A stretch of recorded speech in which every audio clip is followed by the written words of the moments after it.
So this is the October 2024 edition of what I've been writing with lately. This is the video which I talk about the pens and pencils that have been on my desk for the past month. It's not a set of reviews or recommendations, just the pens that I've been using over the past month or so. Let's go into the newest offering available. Here we have the Pentel Floatune, which is their liquid ink rollerball. And this was released, I don't know, maybe a year ago, 8 months ago, something like that, as a capped rollerball. And Pentel just released it as a retractable, still the Floatune ink. It uses a new design, some of the design language from before, but honestly, it's a kind of bland pen. I don't want to sound too mean about it, but it is a relatively bland pen. And instead of being capped in a, I think it was primarily sold in a 0.7 and a 1.0 millimeter, now it's sold in a retractable design in 0.3, 0.4, 0.5 millimeter, blue and black. They're not quite widely available in the US, but they're becoming available through importers. I had bought one from Amazon Japan, and by the time it came to me, it was pretty much available in the US. So don't make that mistake, because you can get them now. And I've been using it for a while, and I really like the Floatune, even though it kind of feels like a dated pen, right? It's a capped rollerball, sort of like a Vision Elite or some of these, but now it's sold in a retractable. Pretty nice body. Again, a little bit generic, but cool clip with a little kind of ridge here. The button is too skinny, which I don't like, but a lot of companies do that. Rubberized grip, kind of that like faux metal plastic here, which is a weakness, but on the whole, it's pretty nice. And you can buy the refills separately, which is cool. And this is called the ZRN5. This is the 0.5 millimeter. So instead of that LRN, they moved to the ZRN. The LRN is the standard gel refill.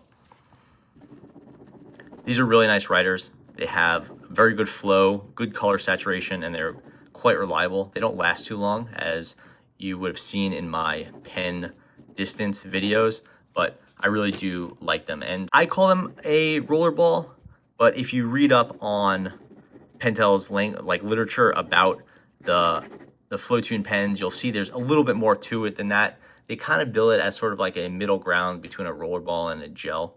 It's kind of strange, because a gel pen is technically a type of rollerball, but they're going for it having some of the strengths of a gel while it has the smoothness of a rollerball. So I would say they largely pulled it off. I'm still trying to get my head around what it means that these are in a retractable format, and you could buy the refill, and the refill, it just looks like a gel refill. So are these just really just gel pens with some marketing around it, or are they more rollerballs? It's hard to tell. They made more sense to me as rollerballs when they came in a standard rollerball format. But I've been primarily using this in the 0.5 millimeter, the 0.4 I haven't gotten into yet, and the 0.3 I just started experimenting with. And I bought a bunch of these just because I was pretty excited about them coming out. And they're like maybe $2-3 right now, and they should be more widely available in the coming days. The next pen I've been using is this. This is a Lamy 2000 ballpoint. And I've never used this pen before in the stainless steel. I've always had this in either some of the stranger versions, like there's some wood models, and then they have some rare ones, which I've tried to find. And then there's obviously the standard one I've talked about many times on this channel. This is the first time I've had a Lamy 2000 stainless steel. So I got it in that retractable design. There's no macrolon here. It's all stainless steel. So it has some heft to it and has some sharp edges. But I've been using this pen a lot. It's a lot of fun to use. If you shop around on eBay, you can find some good deals on Lamy 2000s, but don't buy it at retail. It's very, very expensive. So I tend to buy these used, which is how I got this one. And I've talked about this many times, and I'll do another video about this, but the Lamy 2000, it usually uses this refill here. It's called the Lamy M16 ballpoint refill. And you could see it's a very strange shape, which means it's very hard to get a different refill in a Lamy 2000 ballpoint. So despite how nice these pens are and how much I like the design, I tend not to use them too much because I just want some variety outside that Lamy M16 ballpoint. So I've been doing a lot of experimenting with refills in here, and I have this one working with a Fisher Space Pen refill. That took a little bit of engineering to get working there. So I have been spending a fair bit of time trying to customize the refills on my Lamy 2000. And I think I have a somewhat reliable method for that. Again, that'll be a standalone video, and you can see not quite perfect extension, but pretty nice extension. And I'm writing with, this is a Fisher PR4, which is a pressurized ballpoint refill. It's for me, it's smoother than the Lamy. It's definitely more reliable. I have a lot of Fisher refills lying around for whatever reason, probably wish they last forever. And I think this is an upgrade from that M16. And I'm trying to figure out some other refills I can get in here. I'm getting close, I'll say, but with varied level of success and sometimes that click. Here it's quite nice, but sometimes it's not perfectly reliable with other refills. So I'm trying to set a reasonably high bar for performance while moving over to some different refill options. So follow up on that pretty soon. So I've been using this pen a fair bit. This is called a Pilot Timeline Gel. So you basically open it up like this, then you extend the writing tip, and you could use it like this if you're kind of on again, off again, or you can collapse it down and now it's ready for travel. So stab your laptop or like kind of like stab you in the leg. While I like the refills that come with this, I have a Jetstream refill in there, and you can get that in there with just a slight trim to the back. So basically no customization, and that swap is one that I highly recommend because I have a Jetstream 1.0 millimeter in here. When this runs out, I'll probably move over to the Jetstream, the new ones, the Light Touch 0.7. They don't have the Light Touch in a 1.0 millimeter yet, but I really like those. This one is kind of not working so great. It's a little bit old. The problem with these timelines is that they tend to be overpriced. So you want to find one either on sale or used, and not a ton of them hit the used market. So it can be a weird pen to pick up. I think retail for this pen is like $40 or something very high for what you're getting, but I really do like it. Now I've been using this as well. This is called a Hauser, and it's the SRX. This is similar to the Hauser XO. It's a ballpoint pen. It's affordable. The design is like okay. It's a little weird. It has kind of this fin design here or whatever that is. But it's a nice writer. These Hausers have much better refills than I would have expected, given how cheap they are and how there's not a lot of talk about the Hauser brand, at least not, in the US or Europe that I've seen. And you can find these on Amazon, and it's a old school ballpoint refill, kind of really, really long, a lot of ink. And it's just a really good writer. It's a better writer than you would expect, given that it's a relatively unknown brand in the US. And even the pen is kind of weird. Look at the ball here is there's it's ball shaped at the end. It's not a standard conical shape, it's just strange. There's nothing wrong with it. It's just strange, but it works much better than you'd expect. The SRX is the newer design, and it's retractable, whereas I've spent a lot more time talking about the Link Pentonic, which is a competitor, and the Hauser XO, which is a lot like the Link Pentonic. The Hauser SRX is sort of the retractable version of the XO. The Hauser XO is XO, and this one is the SRX. And that's what you're looking for if you're searching around for this. They're pretty nice, has a good click, but it's definitely a budget pen.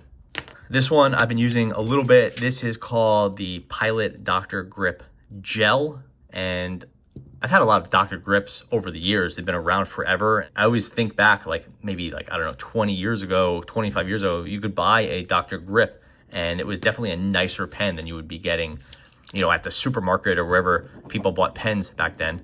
The Dr. Grip Gel is interesting because now it uses the same Dr. Grip shape, but it is moving over from Pilot's short refill shape to a full-on Pilot G2 refill. And now you can go ahead and use this body with refills like the Pentel Energel and the Zebra Sarasa and some other ones. So you're getting that Dr. Grip shape that a lot of people like with a nice selection of gel or G2, Pilot G2 in that case, not G2, refill shapes. So have a video about this one coming up and a little bit more about Energel refills in general.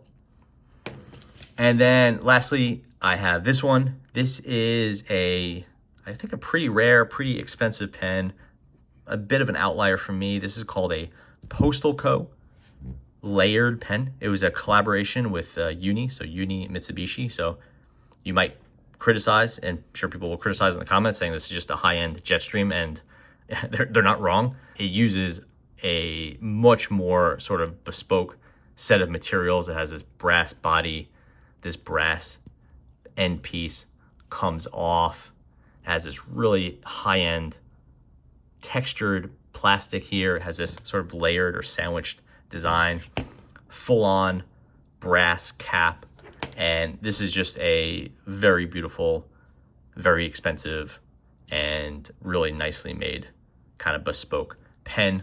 I don't use a lot of these. I'm not like a big buyer of Mont Blanc pens or fancy pens, but once in a while when something comes along, it really strikes my eye, and I kind of like tracked this one down after wanting one for, you know, a couple of years. So I was able to find one, and I've been using it a fair bit. I do have a Jetstream refill in there. I think I'm just running a 0.7 millimeter black refill in there. It's a great writer, and it's a really nice pen. You know, clearly I couldn't recommend it based on the value alone. It just says Jetstream refill and a fancy body, but it is really wonderfully built, and it's just a very beautiful thing to have on your desk. So once in a while, if you're looking for something higher end, this is very appealing, even though it's, you know, I'd say it's a pretty rare person that wants this sort of blend of a extremely high end and also Jetstream. You know, Jetstream has a lot of beautiful $30 pens.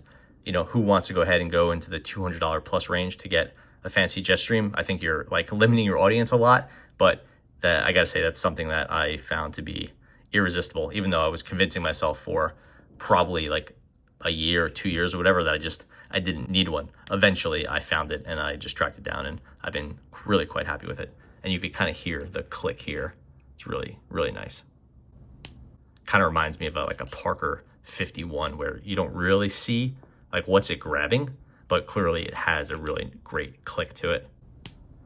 And yeah, I've had this pen for probably maybe about a year. I just haven't really found the chance to talk about it on this channel. So I've been kind of keeping it on my desk, but using a lot more lately. So that's the Layered by Postalco, made in collaboration with Mitsubishi Uni. So here are the pens I've been using in October 2024.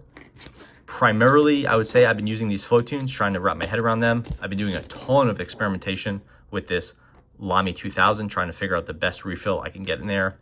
Playing with the Dr. Grip, just trying to learn more about what bodies I like for the Energels these days. There'll be more coverage of that in future videos, and that really fun new Hauser XO, and of course the Postalco. So that's it. Thanks for watching.